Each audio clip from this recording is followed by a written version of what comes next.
Well, great. As you can see, we have a pretty diverse group here from all the services, all different levels, all different experiences. We've had individuals from the Air Force who have been primarily land-based. We have some Navy flag officers here who have basically spent a career away from their families abroad, and it looks much different for all of us. So I encourage you to leverage each other's experiences, because everybody brings a different perspective into this transition, into this next phase of their lives.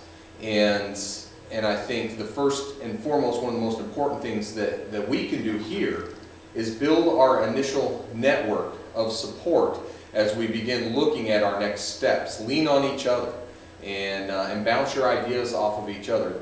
Take the experience or the recommendations and guidance from those of us who are coming to speak with you from industry, and help use that to shape what your expectations, maybe help put your plan together. But ultimately it's your plan. It's not my plan, it's not their plan, and it's your plan. So take the pieces that make sense for you. We're going to talk about some skills, but first and foremost, use each other as a network. And like I said, as you can see, we have people from all walks of life here.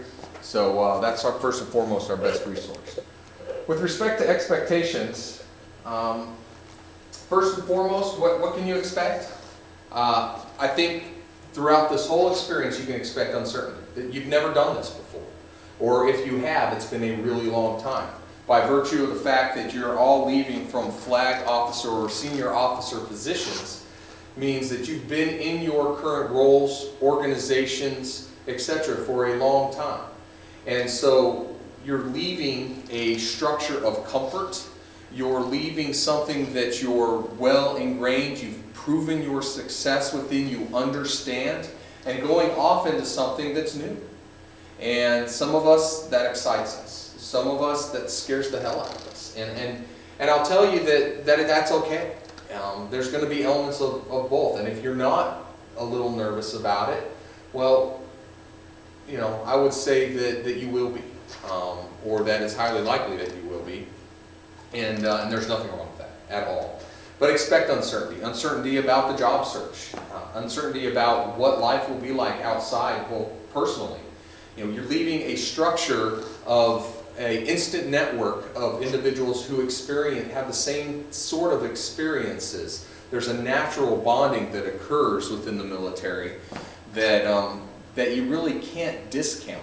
But it doesn't necessarily exist on the outside. You may still have your networks within the military, or your extended networks that you built from while you were within the military, and those are extremely important. And hold on to those, use those. And in a lot of cases, that's going to lead to your next civilian opportunity. But in many cases, and in probably everybody's case, there's going to be an unstructured, a new community, a new network, a new experience that you haven't been a part of yet. And so with that comes uncertainty. Uncertainty about pay, about finances. You don't get housing subsidies. Basic allowance for housing, it's much different. The tax implications of your compensation are much different. The certainty or uncertainty, I guess, in some instances, about how pay will progress, what benefits will look like, the consistency of benefits, how job stability will be affected. It's all going to be different, and with that comes uncertainty. Doesn't mean that it has to be stressful.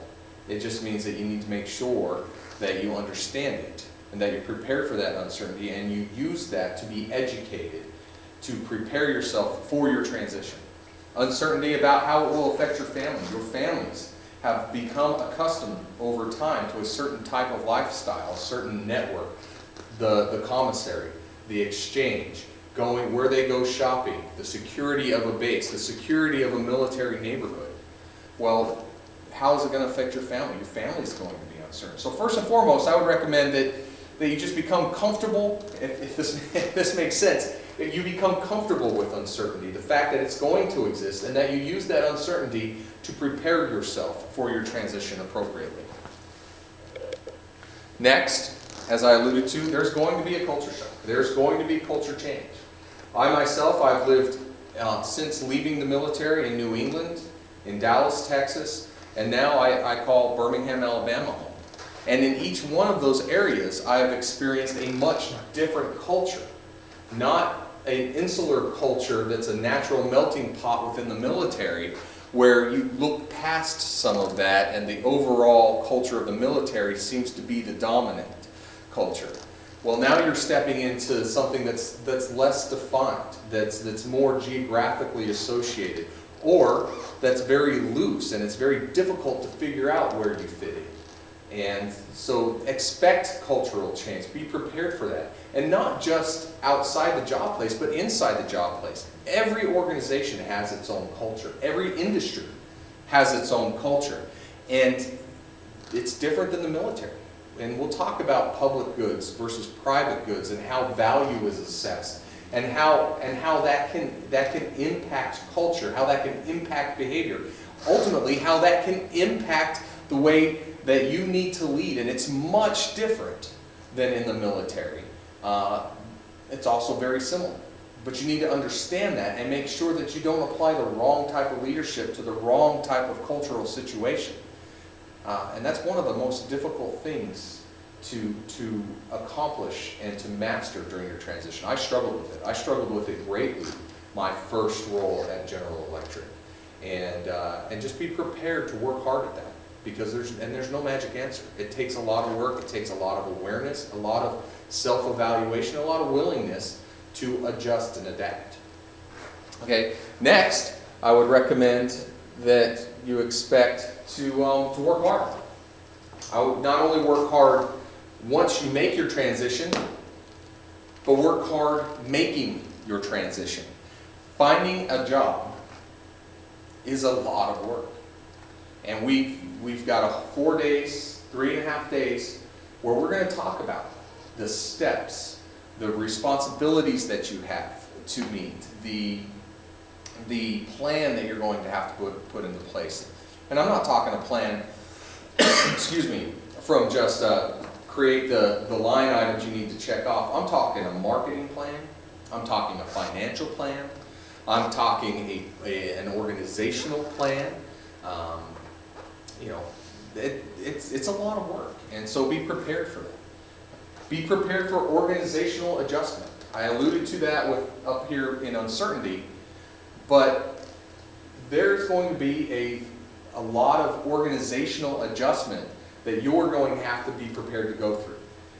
In some instances, in many instances, you see senior and flag officers going into defense contractor roles, and in many of those organizations, the organizational structure is very similar. Maybe the uniforms just changed, but there's a hierarchy. It's very mechanical in nature. It mirrors the military because that helps communicate value propositions. It helps facilitate government contracting and mapping it to national strategy and funding sources and all that. Many of you won't choose to go that route. Many of you will want to become teachers, or many of you will want to become executives in consumer finished goods, or in the food industry, or medical, or whatever. Well, each one of those industries, and then the organizations within them, have their own culture. And you need to be prepared for that, whether it's culture organized around projects with a very loose reporting structure where within the project, even though you may be a director or a chief executive or a vice president, that you have to foster the same level of authority throughout that project team, whether it be the most entry-level engineer or designer all the way up through the business sponsor. And that takes some getting used to. In the military, you're used to a very defined reporting structure, a hierarchy. And while all good leaders know you don't lead by the insignia on your lapel or on your shoulders, but you lead through developing that respect, that's still a recognized organizational structure. But it's going to be much different, and you need to be prepared for that organizational change and be able to adapt